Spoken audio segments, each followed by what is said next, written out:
The man who next created disruptive change in Turkish religious life, Said Nursi, lived a long life from 1873 to 1960. However, the disruptive change again occurred in a relatively short time span, in his case from 1925 to about 1944, when he wrote the vast collection of treatises known collectively as the Risale-i Nur, for which he wished to be remembered. Within the universe, just as God makes the sun and moon attend to their duties, the manifestations of his omnipotence also include a magical emanation of true planning, administering, regulating, purifying, and assigning duties. The master of the universe is the master of modernity. In addition to arguing that materialist science could not undermine religious truth, Said's movement also embodied a new phase in the transformation of religious forms of organization and action. During Said's lifetime, his movement accomplished the entire transition in the production of Islamic knowledge from oral to textual and from manuscript to printed. The Nur movement divided into several branches after Said's death in 1960. Gradually, it became apparent that a young religious leader who was also a student of Said Nursi's writings was going to become a new leader of exceptional impact. This was Fethullah Gülen, born in 1938. Like Mevlana Khalid and Said Nursi, Fethullah Gülen made history in a relatively short time span. His movement expanded from local to national to global just since about 1983. During the past 2 centuries, 3 great renewals have transformed Ottoman and Turkish religious culture. A leader exceptional for his piety, learning, and vision launched each movement. At some point, each leader ran into trouble with government authorities suspicious of change that they could not control. These renewal movements won many followers, largely because they responded particularly well to the challenges and crises that Muslims were experiencing at the time, whether it was the 1820s, the 1920s, or the 1980s. In terms of their social organization and their means of propagating their beliefs, the movements differ notably, yet the differences fit together end to end, tracing a significant learning curve in religious history. The third theme that I have over here is that the Zionist connections, similar to the American connections. In this theme, Gülen is portrayed as a Zionist comparator who works with the Mossad and Israel, while some articles show that Gülen as a crypto-Jew, meaning who is a Jewish but hiding his identity, along with the leading members of the AKP government, and others claim Gülen only works for the Zionist groups. In 2007, Ergun Poyraz wrote a series called Moses' Sons, or Moses' Children. In these books, he proves that Abdullah Gül, the president of Turkey, Prime Minister Tayyip Erdogan, and AKP's leading figure Bülent Arınç and Gülen are descendants of Jews. These books are titled as Moses' AKP, Moses' Gül, Moses' Children, Tayyip and Emine, and etc. You can see the full list in the appendix. The English versions I have has very different picture than this one. And again, there are several themes in this one also. The first one is Trojan horse, modern Islam as taqiyya. This Trojan horse term is used by almost everybody, by both sides. Gülen is not as he seems to be. It's something else. He has a hidden agenda. That's why it's used. One of the earliest defamatory articles was written by Paul Stenhouse at Quadrant, and he claimed that Gülen movement is a group that is expresso dedicated to promoting an Islamist ideology, and as it can be understood clearly from his title, Islam's Trojan Horse, Turkish Nationalism and the Naqshbandi Sufi Order, he claims that despite the fact that the Gülen movement is promoting tolerance and interfaith dialogue, in reality it has a hidden Islamist agenda. This is the table that we have. In total, you can see Gülen 1 is in Turkish 98%. 98% of the articles in Turkish are saying Gülen is a Vatican, CIA, American agent. Only 2% are saying that Gülen is Islamic danger or the second Khomeini. In the English version, 11% or are only 11% are saying that Gülen is an Islamist danger. Sorry, the reverse. Gülen is working for the Vatican or the United States, but 89%, 90% are saying Gülen is an Islamist danger. He's the second Khomeini. Both literature review and the statistical analysis show that these defaming articles are not random. They are targeting specific audiences, and they are acting according to languages. Dynamic of the trial is really fascinating. And it's even more fascinating, of course, because at the end of the day, Gülen wins, which is highly unusual for political trials. I mean, all we have to do is look at Socrates, Jesus, the Inquisition, the women at Salem, John Scopes, those religious political trials that happened in our history. The other thing I really came to appreciate was the enormous sacrifice a lot of people have made in this change that has gone on, this amazing change that has gone on in Turkey that resulted in the referendum on September 12th, changing the constitution and enhancing civil liberties and human rights. So great respect. And many people died.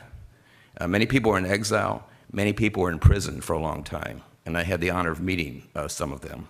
The Gülen movement, in a sense, represents, I think, the challenge of the challenge between the Anatolia bourgeoisie emerging and the old Istanbul bourgeoisie, or as somebody once told me, the white Turks versus the black Turks.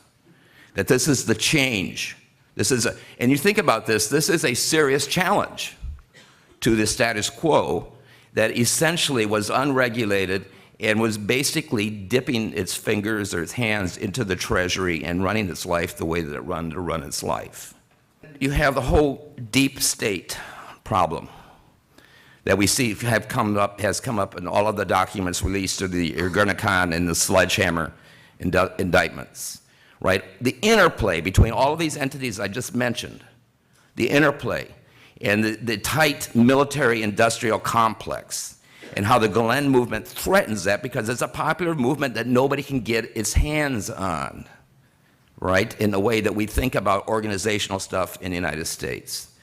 And it's a threat because you can't control it. People see it happening in front of them, the establishment, the economic order, and it's a threat to them.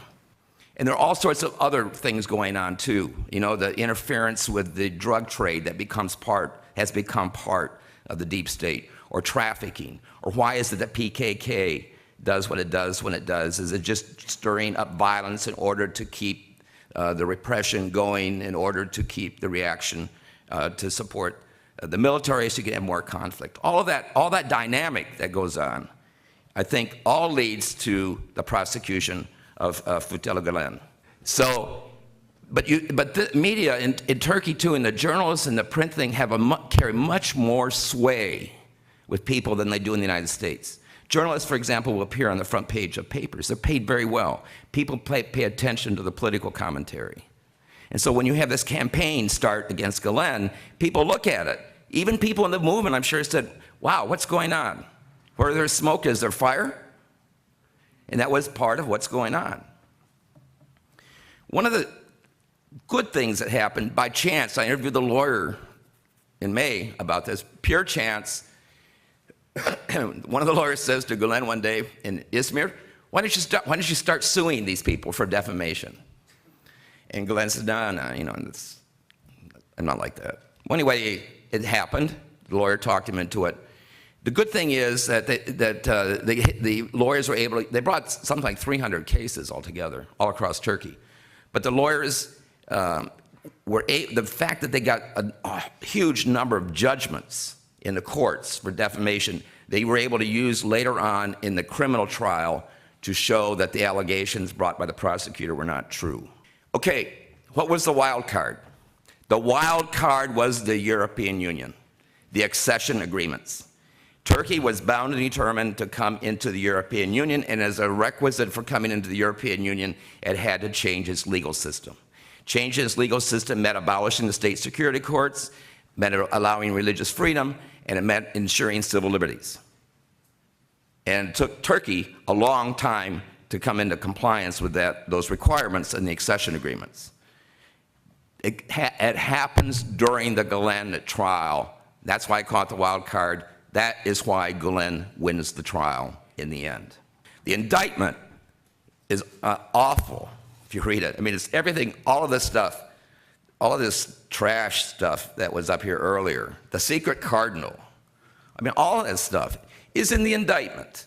And it looks like a cut and paste job, actually, that he'd end up Xeroxing or something. I mean, it's just, I mean, it's amazing the lack of integrity in bringing forward this criminal prosecution. But anyway, he does it. And of course, the day before he files the indictment, he leaks it to the press, you know, and all of that goes back and forth. Gülen is indicted as a terrorist. All the evidence, I mean, is clearly fabricated, but it's there, right? Or create that smoke. Where is there smoke, there's fire. And of course, the acquittal comes in the appeals court the same time that Gülen is acknowledged as one of the top 20 intellectual leaders in the world. So it's a good month for Gülen. But it was even better the next month. Because parallel to this, and if you don't believe in the deep state, you will after you hear this. Parallel to this, when Gülen was in the United States, he had applied to be a religious scholar. Now, and the US government said, no, you're not a religious scholar. What do you mean a picture of the Pope? Who took that picture? I'm not kidding. This is the, you know, I just got done bad-mouthing the indictment in Turkey. Well, you ought to read some of the United States Justice Department pleadings. Just absurd.